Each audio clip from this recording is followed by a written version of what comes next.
Today I'm joined by Sophie Spencer-Stephens. So Sophie's the Managing Director of Chilliapple, who are a web and app development company, but not an ordinary web and app development company. So hi Sophie. Hi Simon, lovely to be here.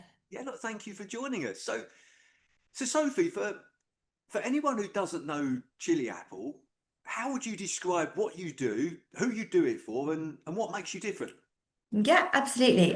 So we are, as you say, a web app and bespoke software development agency. We're based in Tunbridge Wells, down in Kent.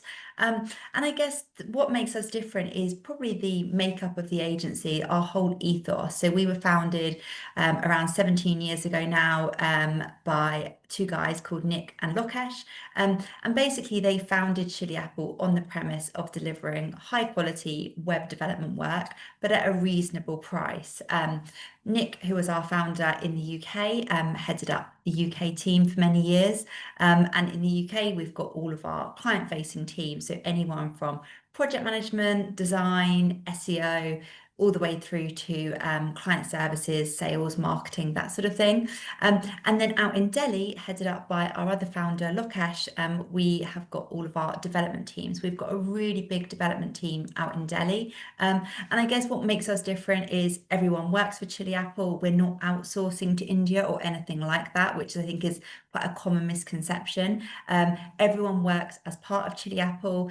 Lots of our developers have worked for us since the company started, so for many, many years. And the real kind of reason for Chilliapple is that we provide our clients, and that can be anyone from startups all the way through to multinationals, with that high quality development work, which is overseen by a UK team, but we're not charging ridiculous prices.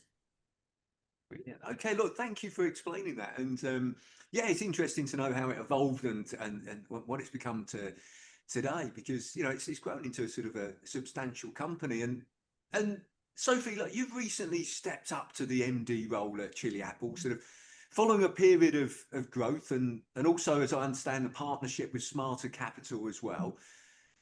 How did you prepare for that transition, and what were the biggest mindset shifts that you needed to make as you moved from, you were the commercial director before, so from commercial leadership into full MD responsibilities?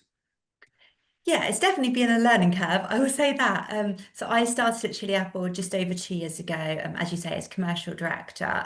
And really, I was brought in to look at how we do things, how we basically grow the business. So Nick, one of our co-founders, was looking to step aside. He was looking to kind of sell his half of the business. And so when I joined, that was sort of already a conversation that was happening. So Nick and I, from the very beginning, were already talking about that I would take over, as Nick used to say, take over the keys to the train set.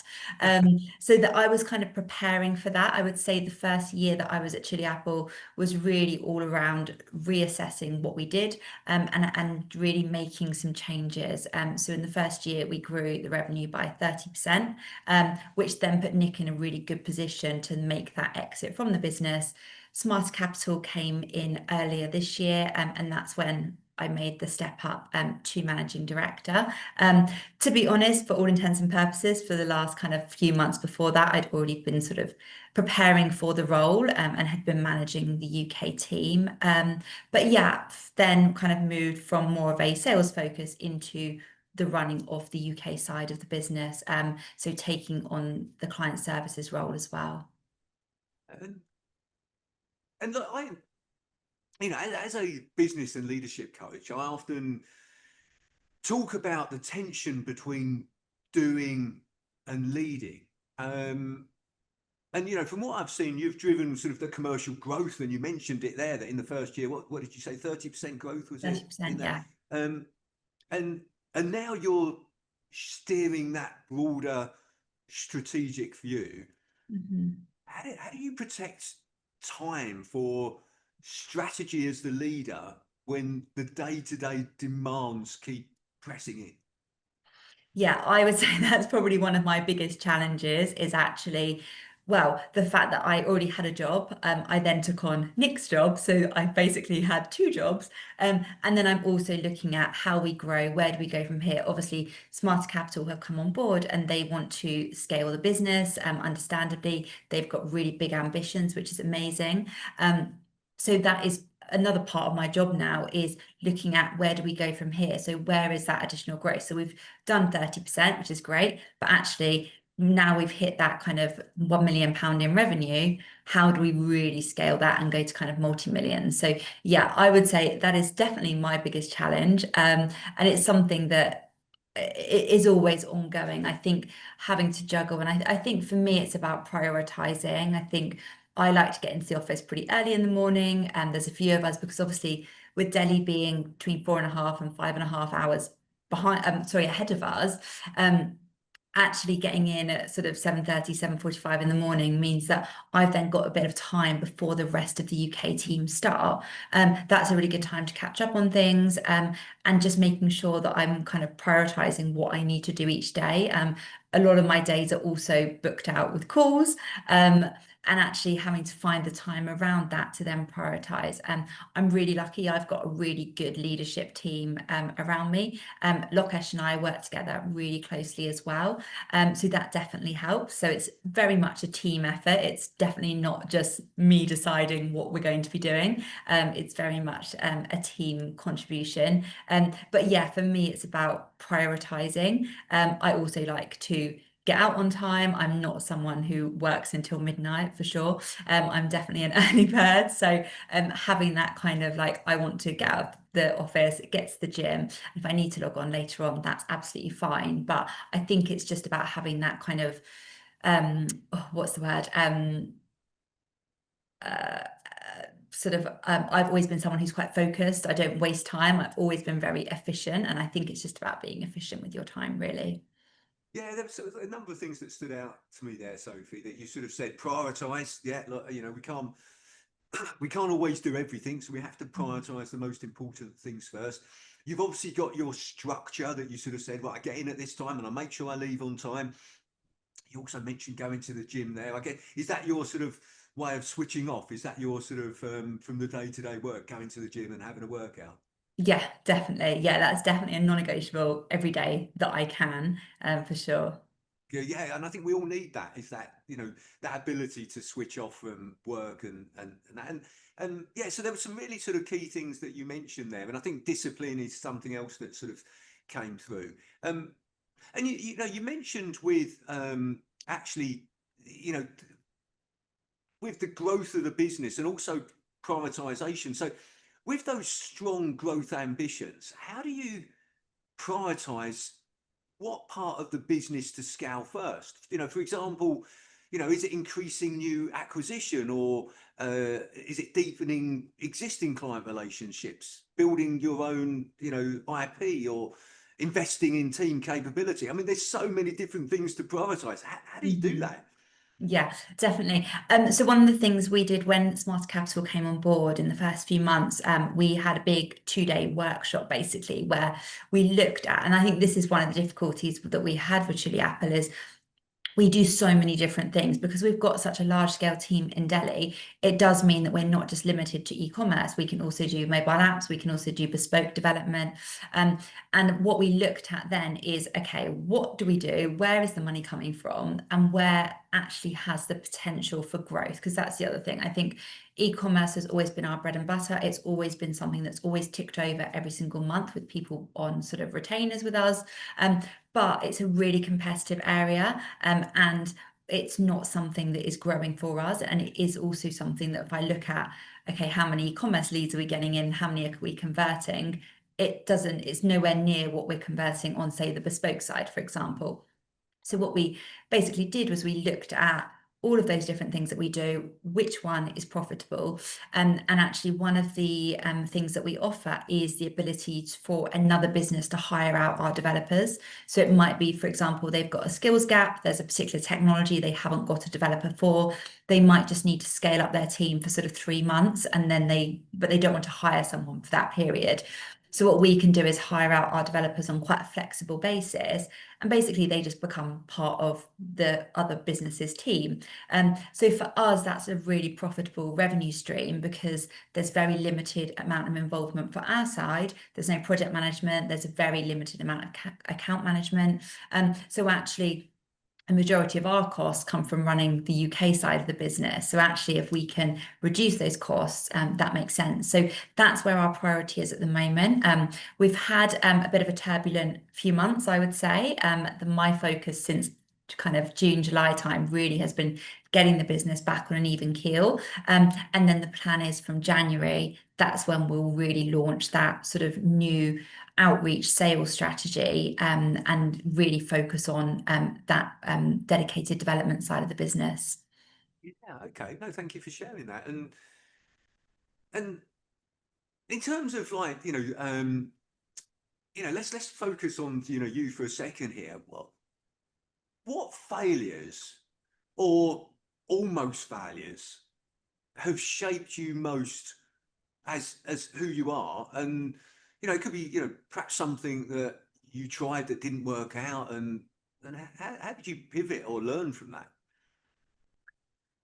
Interesting question. Do you know what I would say? I think one of my biggest failures is probably having too much faith in people. I think I, in the past, have been very much, if someone's not doing their job, like give them multiple chances, or perhaps it's just they're just not right for that role. Like it's just not something that's playing to their strengths.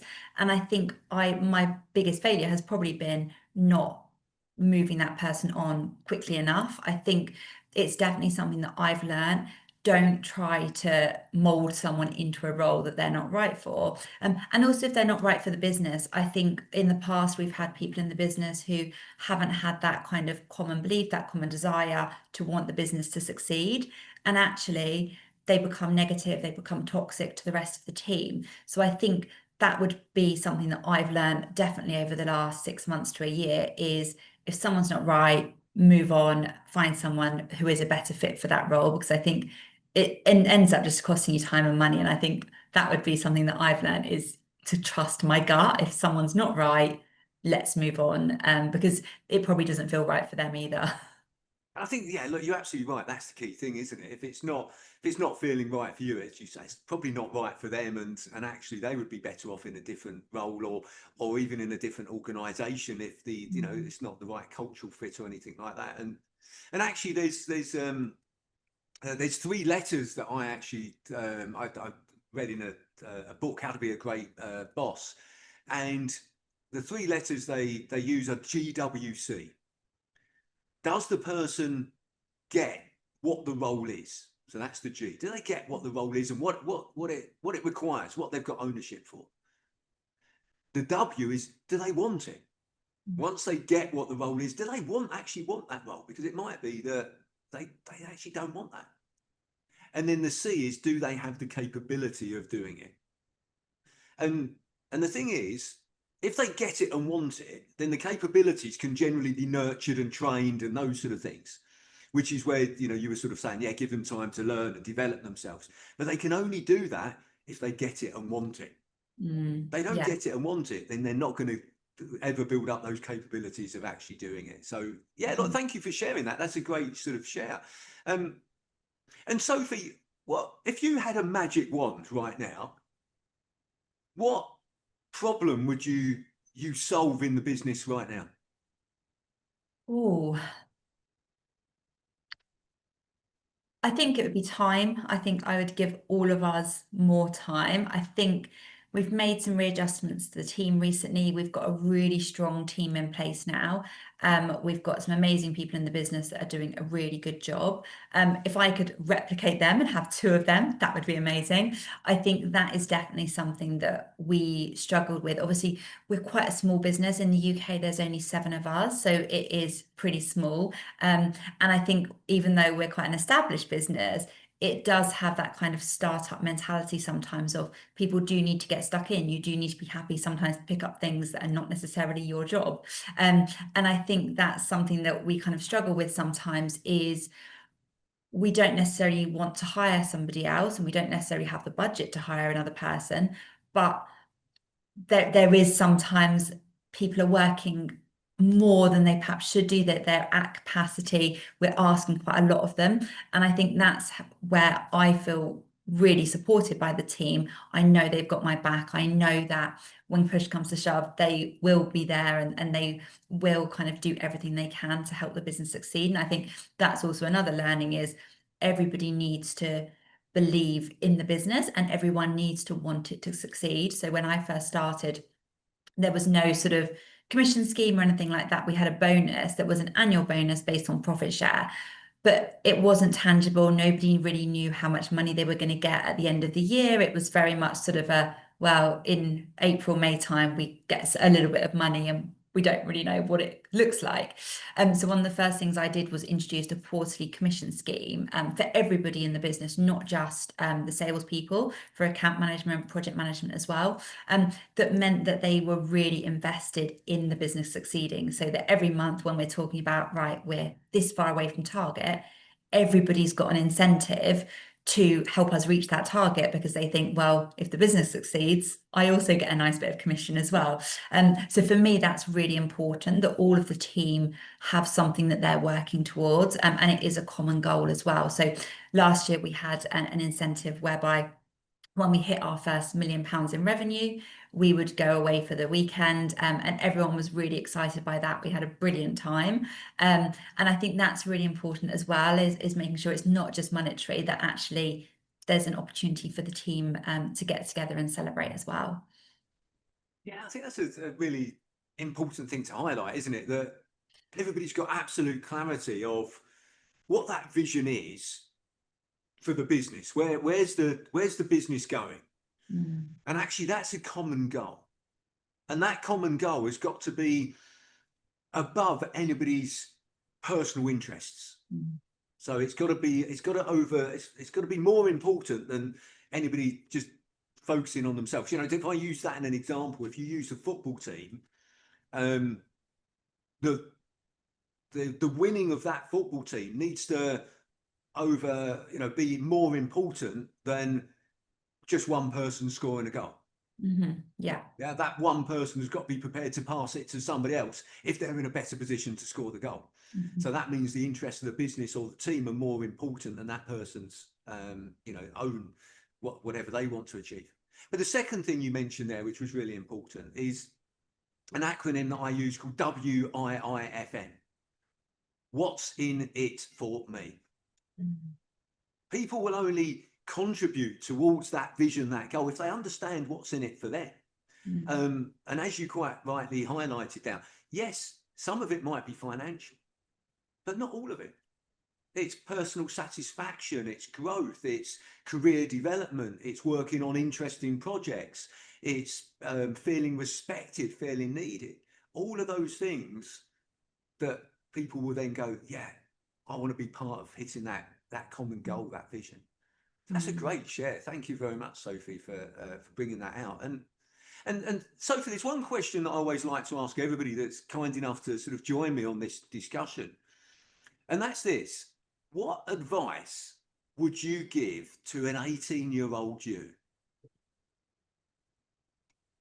This might be a bit of a controversial one, and my parents won't thank me for this, but don't go to uni. Okay, interesting. Honestly, I think for me, I think some people obviously have a great experience of uni. I think they get a lot out of it. For me, I think it didn't help me achieve anything in my career that I wouldn't have already achieved. I think we've just hired our first two apprentices. So one of them is a sales executive, one of them is doing a project management apprenticeship. They're 18 and 20, and already they are miles above where I was at that age. They've been in the office environment, they've learnt to pick up the phone, talk to people, send emails. And I just think, wow, like what an opportunity they've got to come out of that with no debt, to come out with a qualification in 18 months' time.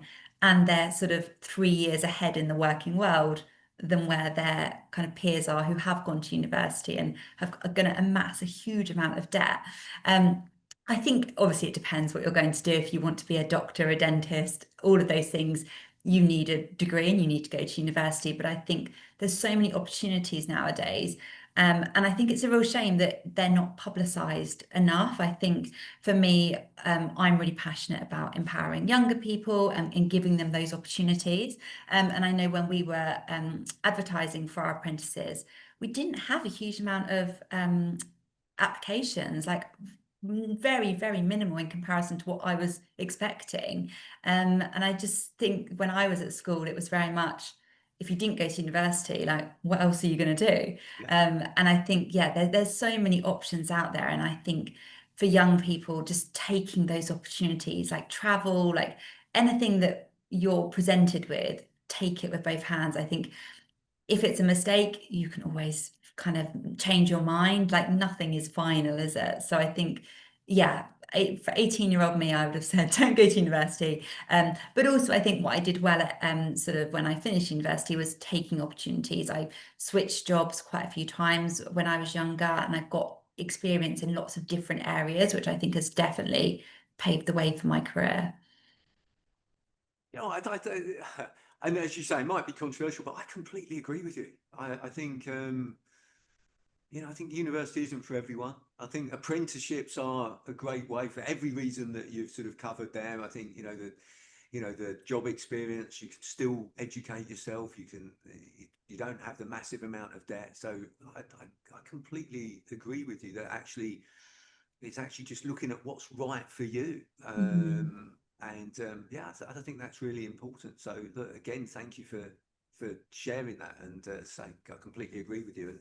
And I won't go into it now, but I've got my own views in relation to the education system and Mm. how it teaches you to become an employee rather than actually teaches you to become a business owner. Mm. And I think more people should be educated in terms of how to become business owners and set up businesses, because that's what keeps the UK economy thriving, you know, small and Mm. medium-sized enterprises. So, but I won't go into that now because this will go on for ages otherwise. Well, Sophie, look, I really appreciate you taking the time to speak with me today and sharing more about your business, but also your journey as well. So thank you very much. Thank you, Simon.